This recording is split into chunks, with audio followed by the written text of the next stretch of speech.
The feral thuggery of strangers, opposed to Sophie Lancaster's Gothic look and musical interests, led to her brutal killing in England's northwest.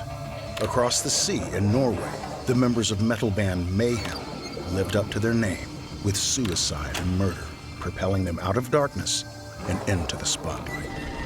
This is a killer soundtrack.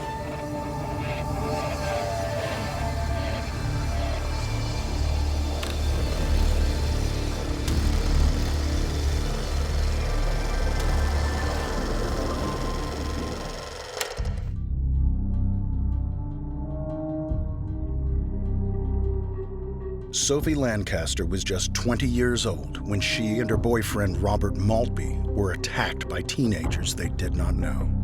An exchange with strangers in a petrol station just after midnight on Saturday, August 11, 2007, had led Sophie and Robert to nearby Stubby Lee Park in the small Lancashire town of Bacup. Here they were introduced to a group of teenagers, some of them who were drunk on beer and spirits.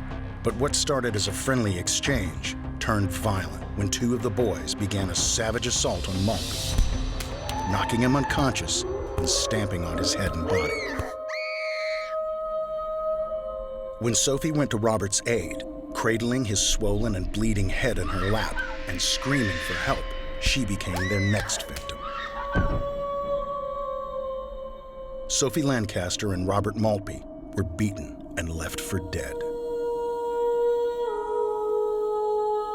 You know, it's 10 years on, and you still feel that hurt and that grief. And you just do.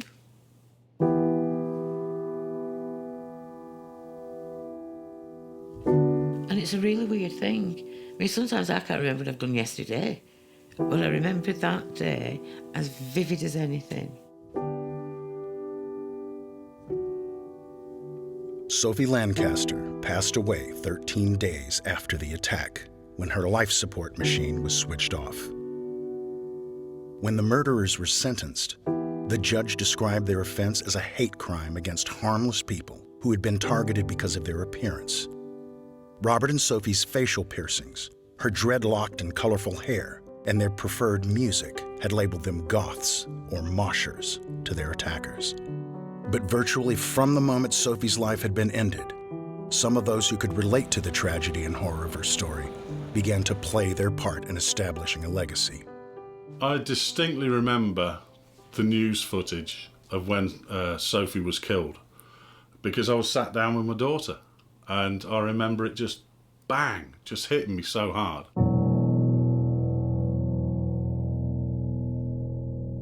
We wrote the song literally within 2 weeks of that. It was done.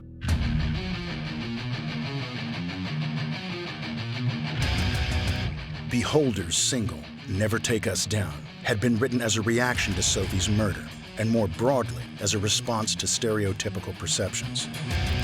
The song celebrated alternative culture and the value of being different.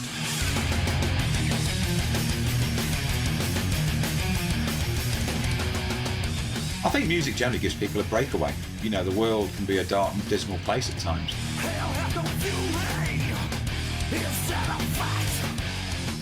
Especially with metal, it's not all noise. You know, you've got to listen to the lyrics and understand where the artist is coming from, and actually get involved and feel the story.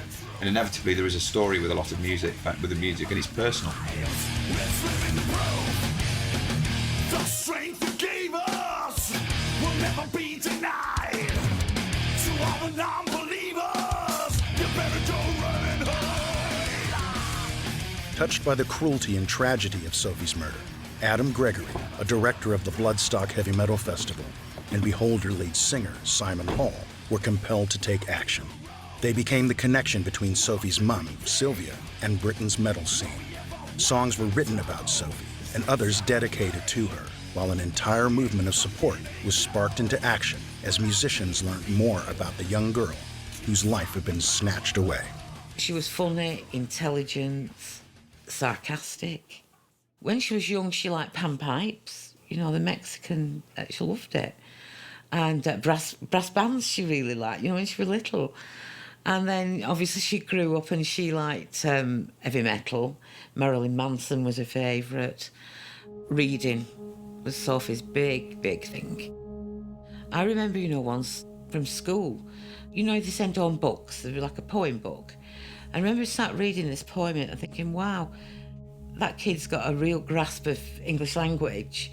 And when I got to the bottom of it, I was Sophie, and I thought, well, there you go. And she used to write a lot as well, and paint and draw. So she had a lot of interest, but they were all individual interests, for herself, really. As Sophie approached adulthood, her inquisitive mind led her towards an alternative culture dislocated from the mainstream. There were a group of them. There'd be about 6 or 7 of them, all alternative, whether that be goths, metalers, or whatever. And they all used to congregate together because that's what you do. It's about being safe, isn't it? And about being together. And she found that, once she got to secondary school, because I think at primary school she was really quite isolated. She'd always been like that, and I always wanted her to be girly, you know what I mean? And she'd look and she'd go, "Phew, if you think I'm wearing that, I'm not wearing that." And she once said to me, "And you can't make me wear that because it's my life and it's not yours." She'd only be about 5 or 6, so she were always switched on. But when she decided, or when she came home once, she came home with dog collar on and a big green like army shirt, And I looked at her and I thought, yeah, there we go, girl. As she walked in, and you could tell that was probably the first time she'd felt comfortable, actually, in herself as well, which was nice to see.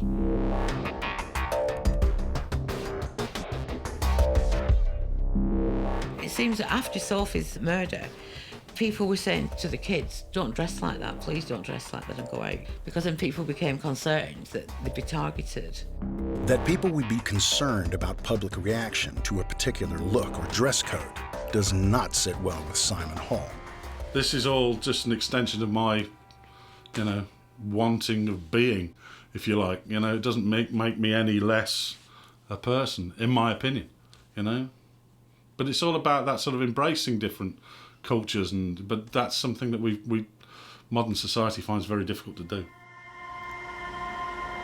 Sophie and Robert stood out from the crowd in Bake Up, where difference clashed with those towing the line of fashion and musical conformity. While some people were fascinated by the piercings, the hair, and the makeup, others appeared to be threatened by it, and some of those were prepared to go to extraordinary lengths to show their objection. To do something that they did for no reason other than the fact of the way that Sophie and her boyfriend looked, it's horrific. I just don't know what goes through people's minds. I really, what mindset have they got that they think that's okay in any level of societies? While Sophie and Robert lay unconscious in pools of blood, one of the witnesses to the attack finally made a call to emergency services. When the ambulance arrived in the early hours of August 11, 2007, Sophie and Robert were clinging to life. I lived really out the way, up on the Moors, really. So I wasn't informed until Saturday morning. And actually, I thank God for that, because I don't think I could have coped. You're just shocked, really. Because, let's be honest, who the hell would want to attack her? This little girl, really, is the truth. Always really friendly, always smiley. And her partner, Rob, exactly the same. Both really nice, bright, intelligent young people. But I found out because my son Adam had gone to work in Manchester. I'd taken him to the bottom of the hill and he got on the bus. And I went off to do a bit of shopping and I went to the gym. When I got home, there was a card on the floor. And I picked it up and it's, "Please ring Burnley Police Station, urgent." I've got 14 messages. Well, I don't get 14 messages in a month. Never mind an hour, And flicks it on and it's our Adam. "Mum, I'm coming home." "Well, I've just left you. What are you on about?" "No, Mum, it's Sophie. She's been attacked." And you just think, what on earth? And then you think, I've worked in local youth offending teams. And your first thing is, I don't believe in any of that anymore. It's really shocking, actually, how quickly your beliefs, your thoughts, your value system goes, Because you've worked with these young people for a long while, and what do? You take your daughter. No, that's not right.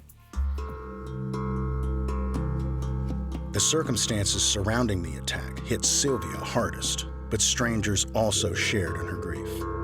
It's a very primitive feeling, isn't it? To actually be sat there with your daughter, you know, the one that you love, and know that somebody's daughter has been so cruelly ripped away from them for no justifiable reason. And I think it was the harshness of it all. When there's something on your own doorstep to someone so fragile, so frail, and someone that's part of the subculture that you're in, then it becomes very relevant. And I think it was as well, the fact that my daughter was sat there with me and just not understanding the situation. And then the police start telling you, you know, what had gone on, what they know had happened, or think had happened. No, it's horrible. And then when they start questioning you about their lifestyle, and you think, these kids are into Japanese tea ceremonies, for God's sake. What sort of kids do you think they are? You know you broke my heart. The Gothic rock, or goth subculture, that influenced Sophie and Rob had emerged in England just as punk's brief and energetic era was coming to an end in the late 1970s. Drawing on themes influenced by the Gothic literature of the 18th century, goth subculture mixed romanticism with horror. Clothing was dark and distressed. Makeup was applied to the faces of both men and women. And the preferred bands played music that swung on a pendulum between heavy and menacing and dark and melancholic.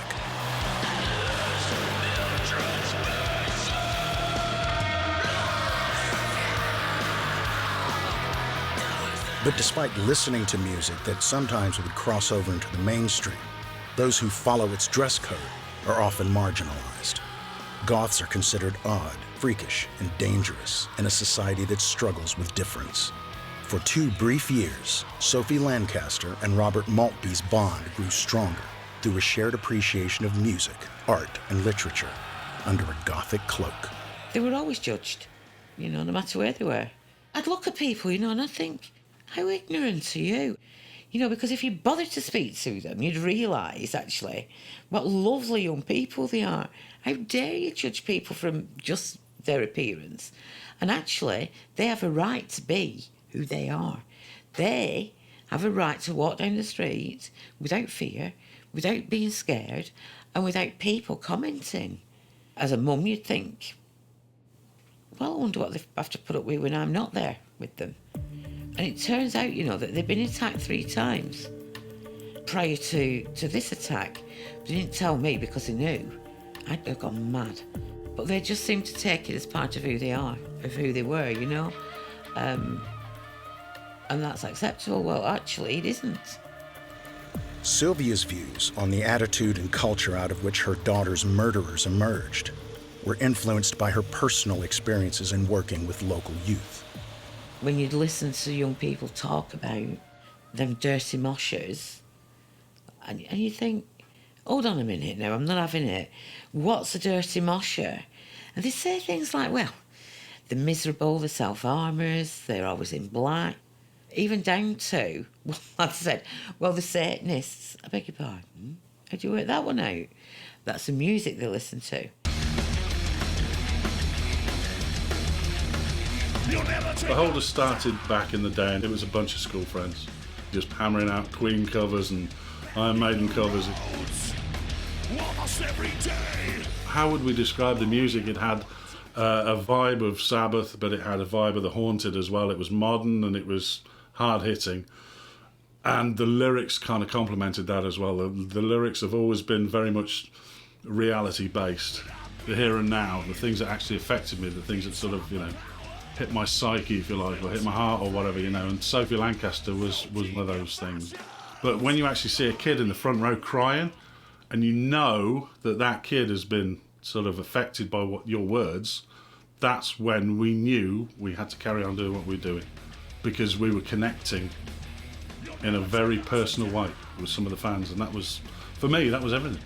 And it was that show where that kid burst into tears. That's when I got in touch with Sylvia and said, look, we've got this song, I want to offer it to you, we're going to put it out online, you know, whatever we make on it, we'll throw to the foundation. That first time we went to Bloodstock and Beholder were on stage and this song, Never Take Us Down, oh my Lord, the tears, you know. This weekend has been a celebration of Sophie's life. This was written on the back of the event. This song is for Bloodstock because they'll never take us down! Get your fists in the air, Bloodstock! Hey, hey. And we all just burst into tears, you know, it was just so much, really. And that was something very special.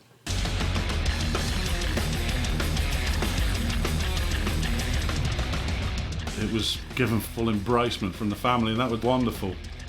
For it then to be sort of where it is now, being played in schools, at presentations, being played at the European Parliament, for Christ's sake, it's something that I'm going to cherish. You know, it's a great thing. It's something we're really proud of. Never Take Us Down was played for like the first 2-3 years after its release. Some 5-6 years ago, I remember bringing that out, and it lifted the lid off the place. It was great. This is a hate crime, but a memory will never be denied. This is a hate crime. There's a spoken word that talks about the event that leads into the words, "You'll never, ever, ever take us down." No, you never, never, never take us down. That is the heartbeat of the song. That is the message right there. You'll never take us down. You'll never take us down.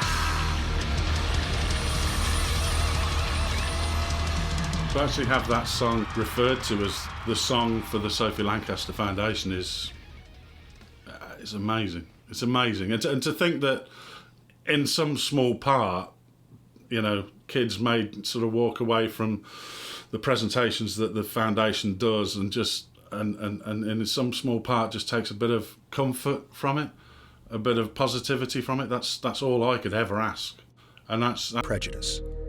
At the heart of her campaign is also a push to change the definition of crimes against people who look or dress differently. If you're attacked and you're alternative, you know, you've got to look for the motivation behind it, you know. If it's bias or it's hateful, then you can report it as a hate crime. And in Sophie and Rob's case, throughout the attack and afterwards, they called them the moshers. So it became very apparent that that's why they'd been attacked. When the police first came, I said to them, "Are you going to put this as a hate crime?" No, it's not under the 5 strands, which is disability, race, religion, transgender, and sexuality. Now, I'm nobody's fool. You've done that to my girl, you'll get the full force of the law. So I was determined that our Sophie and Rob's case would be seen as a hate crime because I wanted those stiffer sentences. And on the night of Sophie's death, V&V Nation, big alternative band, coming over from Germany, dedicated a song to her that night. It's called Illusion. Oh, it's beautiful. And that gives you a sense of, well, that's where we need to be. We need to be with the creative people, with the artists, the poets, the musicians, because they will know what we're saying is right. And so that's how it started, really. You know, our charity single is Heavy Metal by a band called Beholder, Never Take Us Down. Then it's a really powerful message. It's about communities, it's about looking after each other. It's about pride in your community as well. Music is a powerful, powerful tool to use. And all the songs that have been dedicated to her and been written about her are all very special. What a lot of festivals tend to do is they'll rename a stage for a year or two. Naming a stage for somebody has to mean something and not just a fleeting moment in time. So we said, if we're going to name the stage the Sophie Lancaster stage, which it is, it will forever be the Sophie Lancaster stage. For us, it's working with the foundation to keep that message going as much as we can. To go to Bloodstock I love it. It's like going home. The first time we went, and we said to the big metaler who was on the gate, big guy, and we said, we've come from the Sophie Lancaster Foundation, and he went, respect. A lot of people didn't know who we were and what we did, but now they all know what we do. And if they don't come across and talk to you as they're walking past, they go like that at you. And you know that that's a sign of respect, and it's lovely. We wanted everybody when they come just to feel a great sense of family and community and well-being and welcoming. The foundation link with Bloodstock and the community and the genre of music that we have works perfectly together, because there are a lot of people that do feel, I suppose, as a minority. That feeling of support, is a lovely feeling. The work that Sylvia is doing and going out to schools and reaching out to kids, that's going to make a difference in the long run, because there's still massive injustices out there. There's massive hate crimes going on. During sentencing, Judge Anthony Russell described Sophie's murder and the unprovoked attack on Robert Maltby as feral thuggery.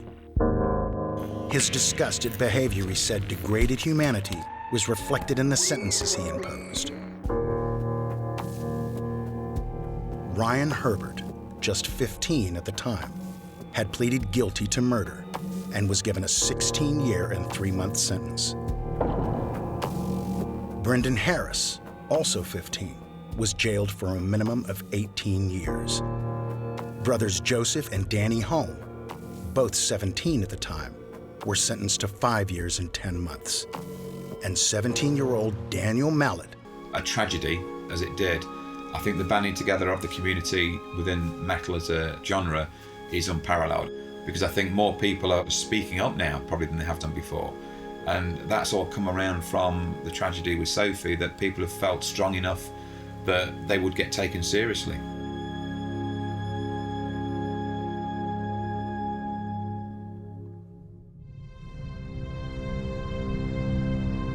It was in the company of strangers that Sophie Lancaster met a brutal and tragic end.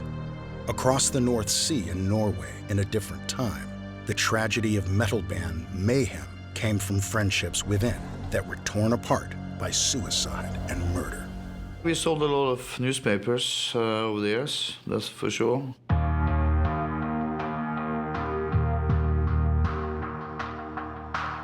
It's all good and it's all good entertainment if it doesn't happen to you. And you are not on the front page of this shit. When Jorn Stubberud, Øystein Arseth, and Keitel Mannheim settled on the name Mayhem for their band in Norway, they weren't quite planning on the tragedy that would mark their place on the music scene. They might have been out to shock with their dark themes and morbid emphasis, but they could not have imagined the extent to which the band would achieve fame and, most notably, infamy. The story of Mayhem plays out like a work of horror movie fiction, only in this story, the actors were real. The suicide of Pelle Olin, known in the black metal scene as Dead, was only an early chapter in a band breakup tale like no other. In a final apology, Dead left a note that included the line, "Excuse all the blood, cheers," before slashing his wrists and shooting himself with a shotgun. But it was the actions of the first man on the scene, fellow band member Arseth, known as Euronymous, after a mythical spirit of rotting corpses, that lit the fuse on a slow-burning fire that would lead to murder. My friend came home, found my other friend, killed himself with a shotgun, and then took some photos of him. And I didn't like it.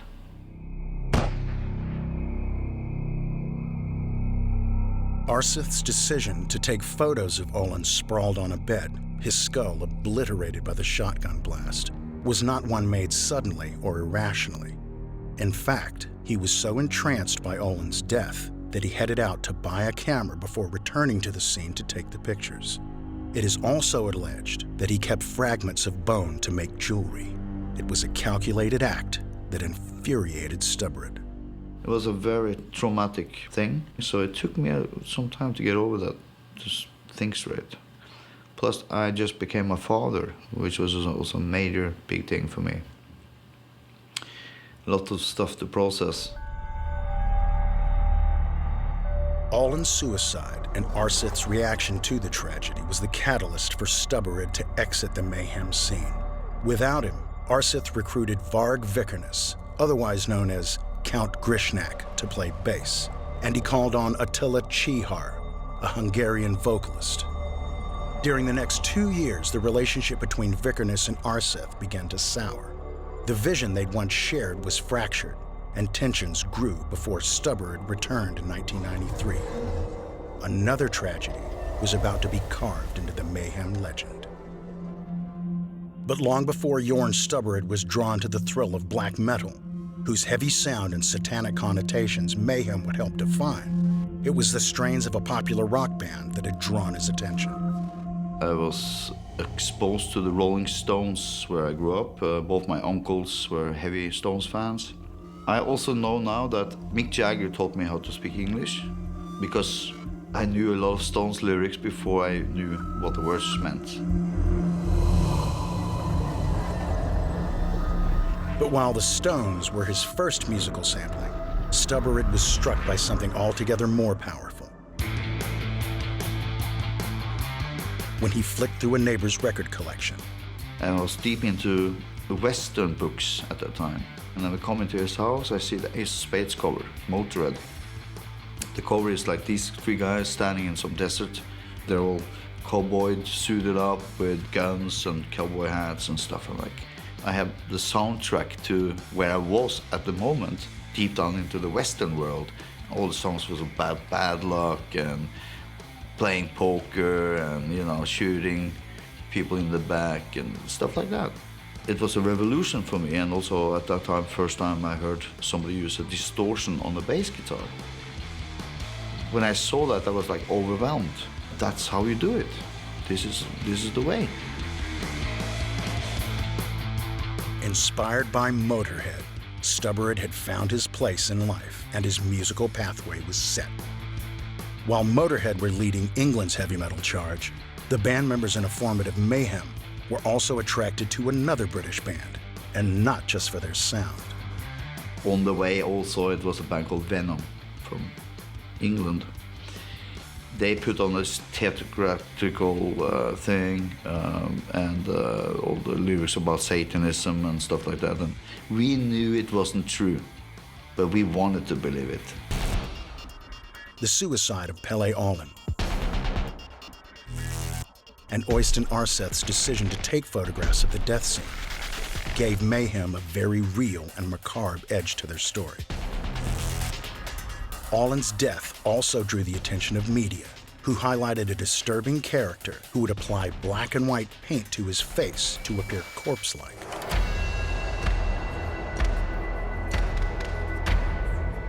And bury clothes a few days before digging them up to wear on stage.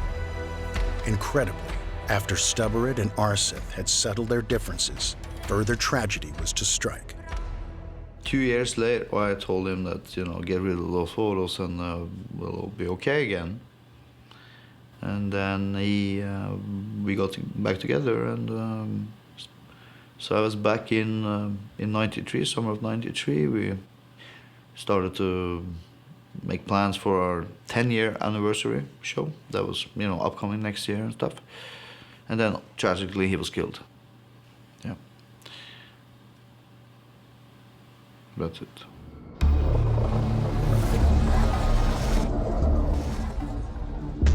Stubberud's brief summation of Arseth's murder only hints at the traumatic events that brought mayhem lurching into the world's spotlight. Oystein Arseth, the man who had taken photos of his friend's suicide just 2 years earlier, had been stabbed to death by Varg Vikernes, the very man Arseth had recruited to replace Stubberud on bass. Even after the 1994 trial, which ended with Varg Vikernes sentenced to 21 years in jail, the tragic events of August 10, 1993, and the murder of Euronymous remained shrouded in mystery. The brutal facts were that Euronymous had 23 cut and stab wounds in his head, neck, and back after the altercation with Vikernes. How and why Euronymous' life had been ended so violently is not so clear. Vikernes, who had traveled with a friend to Euronymous' Oslo home, claimed he killed Euronymous in self-defense. He argued that the victim had, in fact, told a small group of friends of his own plans to torture and kill Vikernes. The bloody mess and the number of cuts inflicted on Euronymous had been caused by broken glass he had fallen on during their violent exchange, at least according to Vikernes. Tragedy on such a scale, such brutality, could have brought a swift and uneasy end to Mayhem's existence. Instead, with one band member in police custody and facing a murder charge, and another whose life had been cut short, Stubborud and drummer Jan Axel Blomberg, known as Hellhammer, made plans to the contrary. So after that, I met up with all the guys in the funeral, actually, of all the places. And then we just decided that we're gonna continue. There's no way around it. Felt like it would be like a waste of the whole youth if we just gave up. But we are here now, still. This is 1993 we're talking about. A lot of water ran through the river after that. During the trial, the very image that Mayhem had cultivated on the Norwegian metal scene, an extreme band that reveled in the notoriety of being associated with Satanism, played out in the media. Church burnings that had been conducted by Mayhem fans were attributed to the influence of the band. Arseth was demonized, and the plans he and Vikernes apparently had to blow up Nidaros Cathedral were spilled across the news pages and TV bulletins. Even where there was only a thread of truth, there was a story to be told. It was very personal for us. Under other circumstances, it would be called family tragedies, and would not be something for media to write about. But write they did, drawn to a story of horror and tragedy. When Vikernes took the stand claiming self-defense, it made no difference to the sentencing, and he was handed the maximum penalty under Norwegian law. But that's just how the media works. Of course, back in the days, maybe I was more angry because I didn't know exactly how everything worked, in this way. You come to terms with everything after a while, and I think I'm pretty numb now. Mayhem's influence on the metal scene was born out of this deep tragedy, suicide, murder, and the arrest and incarceration of a band member for the killing of another had slowed their progress initially. But it quickly worked to enhance their reputation and importance to the scene, Lord Satan, in May 1994. It featured musical contributions from both Vikernes and Arseth and songs written by Ola. The nightmarish qualities of what the band members had experienced had been fed into a project that elevated them to unprecedented status. De Mysteriis Dom Satanas would soon be considered one of the most influential albums of the very subgenre Mayhem had helped define. All songs come from within. Since this is an aggressive type of music, I use some of my darkness and aggressiveness into the music. We are doing this side, all the people were dealing with the pop culture, After the horror that had lifted Mayhem out of the depths of the underground and into the wider public eye, Stubborud has a much greater understanding of the circumstances that shaped his life and the band. After a lot of years of all the people saying to me, you should write a book, so I did. It's called The Death Archives. I erase all the issues, just empty myself of everything I remember. Most of my friends that read the book, they say it's like coming into my house and flicking through my photo books from the old days, and I'm telling the stories, what's happening on the photos. That's basically what it is. The mistakes I made on the way, this is what I highlight in the book, because this is what I remember the most. But it's also, there's been a lot of pressure on this cult status that this band had come to.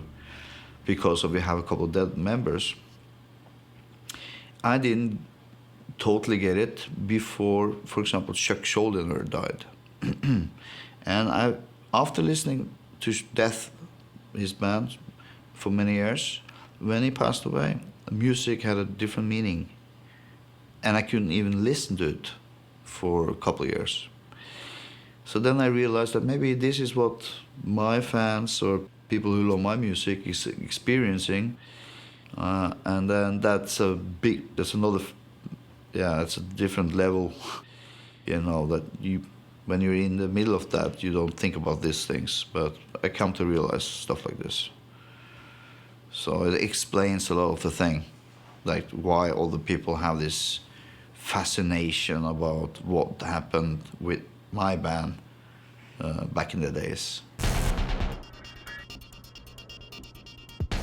The passing of time has changed many things in Stubberud's mind, but not the meaning of an album that continues to influence black metal music. No, it doesn't have a different meaning because it meant what it meant when we wrote it. Adds a little bit to it sometimes, you're thinking about it, especially doing it live sometimes, but I'm smiling inside, so it's a happy thing.